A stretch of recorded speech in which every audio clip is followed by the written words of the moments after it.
اللہ تعالیٰ نے حضرت انسان کے لیے ہدایت کے من جملہ ذرائع میں سے ایک ذریعہ کتابیں اور صحیفے بنائے۔ قرآن مجید سب سے آخر میں نازل ہوا، اور جتنی ماضی میں نازل ہونے والی کتابیں اور صحیفے تھے ان میں جو کچھ تھا اس کا خلاصہ قرآن کی شکل میں موجود ہے، اور قیامت تک آنے والے اور ما بعد قیامت معاد کی ساری چیزیں قرآن میں رکھی گئی۔ اور قرآن کے نازل ہوتے ہی باقی کتابیں منسوخ ہو گئی۔ کتابوں پر اعتقاد، یقین، ایمان ضروری ہے، لیکن عمل صرف قرآن پہ ہوگا۔ یتیمے کے نا کردہ قرآن درست، کتب خانائی چند ملت بشست۔ ابھی قرآن مکمل نہیں ہوا کہ پچھلی کتابیں منسوخ ہو گئیں۔ قرآن کے پہلے حرف سے ہی پچھلی کتابیں منسوخ ہو گئیں۔ تاروں سے کہو اب کوچ کریں، خورشید منور آتا ہے۔ تو ہمارا پچھلی کتابوں پر ایمان لانا ضروریات دین سے ہے، لیکن عمل قرآن پہ ہوگا۔ اس وقت دنیا کا کوئی بھی مذہب، کسی بھی مذہب کا ماننے والا، وہ اپنے مذہب کی کتاب کو ہاتھ میں پکڑ کے یہ نہیں کہہ سکتا کہ یہ وہی کتاب ہے جو نازل ہوئی۔ وہ بھی کہتے ہیں کہ جناب اس میں ضرور کمی بیشی ہے، کوئی تھوڑی مانتا ہے، کوئی زیادہ مانتا ہے، لیکن آنکھیں بند کر کے قرآن مجید کا نسخہ ہاتھ میں پکڑ کے حضور کا غلام کہہ سکتا ہے یہ وہی کتاب ہے من و عن، حرف بحرف، بغیر کسی تغیر اور تبدل کے، جو میرے رسول کے سینے پہ نازل ہوئی ہے۔ تو یہ چیز کس قدر تیقن پیدا کرتی ہے، کس قدر یقین کی بجلیاں پیدا کر دیتی ہے سینے میں۔ پھر آنکھیں بند کر کے عمل کیوں نہیں کریں گے؟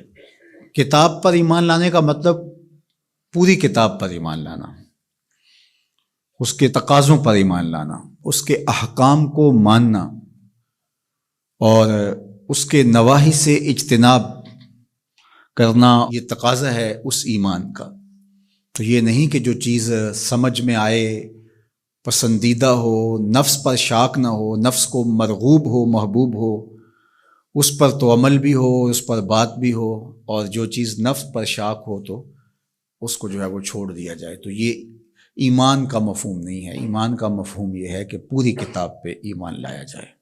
اور جبریل امین حضور کے قلب اطہر پر القاء کیا ہے قرآن کو، حضور کی زبان پہ نہیں اترا، حضور کے دل پہ اترا ہے۔ بلکہ جب حضور کے قلب اطہر پر قرآن اترتا تو آقا کریم جلدی جلدی اس کو زبان پہ لاتے، تو آواز آئی لا تحرک بہ لسانک لتعجل بہ۔ اللہ اکبر، محبوب جلدی نہ کیجئے، جس رب نے قلب میں اتارا ہے وہ زبان پر بھی لے آئے گا۔ تو وہ حرف و صوت سے مرکب نہیں تھا، وہ ایک کیا اس کے لیے لفظ کہیں، چونکہ یہاں لفظ بھی دم توڑتے ہیں، یہاں حرف بھی سوختہ پا ہیں، جہاں تخیل کا مرغ عقل بھی تھک کے گر جاتا ہے۔ وہ جانے اور وہ جانے کیسے دیا ملائے اعلیٰ میں۔ وہ منظر بھی تو ہم دیکھتے ہیں کہ رب اپنے محبوب سے پوچھتا ہے کہ یہ فرشتے کیا بات کر رہے ہیں، تو حضور معذرت کرتے ہیں، تو اللہ تعالیٰ اپنا دست قدرت، اب یہاں اور کیا کہا جائے، کسی اور کا ہوتا تو ہاتھ کہہ لیتے، لیکن یہاں تو دست قدرت، فوضع کفہ بین کتفی، تو اس نے دست قدرت میرے دو کندھوں کے درمیان رکھا۔ تو پھر کیا ہوا، دست قدرت یہاں آیا، ٹھنڈ میرے سینے میں پڑ گئی۔ اللہ اکبر، فعلمت ما فی السماوات والارض، تو پھر کوئی کائنات کی چیز رہی نہ جو میرے سینے میں ڈال نہ دی گئی ہو۔ تو یہ ایک اور کیفیت ہے، اس کو آپ اس تدریس سے، یہ جو پھٹی کے ایک طرف استاد ہوتا ہے اور دوسری طرف شاگرد ہوتا ہے، درمیان میں نصاب پڑا ہوتا ہے، ایک یہ ہے، یہ طریق ہے، یہ بھی درست ہے، اس کا انکار نہیں ہے، لیکن یہ کیفیت اور ہے۔ ابسط ردا کا یا ابا ہریرہ، ابو ہریرہ کہا حضور مسئلہ بہت ہے، بہت کچھ سنتا ہوں، پتہ نہیں جاتا کہاں ہے، کہا چادر بچھاؤ۔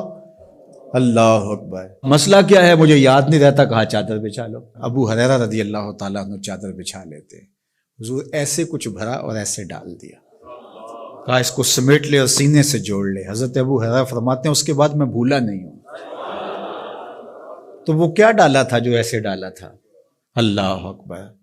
تو یہ ساری چیزیں صوت و آہنگ سے جڑی نہیں ہوتی، کچھ چیزیں نظروں سے بھی پلائی جاتی ہیں، اور وہ صفحہ و کرتاس پہ نہیں لکھی جاتی، وہ لوح دل پہ لکھی جاتی ہیں۔ اس لیے فرمایا کہ ہم نے آپ کے سینے پہ قرآن نازل کیا، اور اس کی وجہ بھی بیان کی، اس لیے کہ ہم آپ کے سینے کو قرار عطا کریں، تسکین ملے، قرار ملے، مضبوط کریں آپ کے سینے کو۔ اللہ اکبر۔ تو حق ہے اس کتاب کا ایمان، اور ایمان بھی مکمل کامل رقم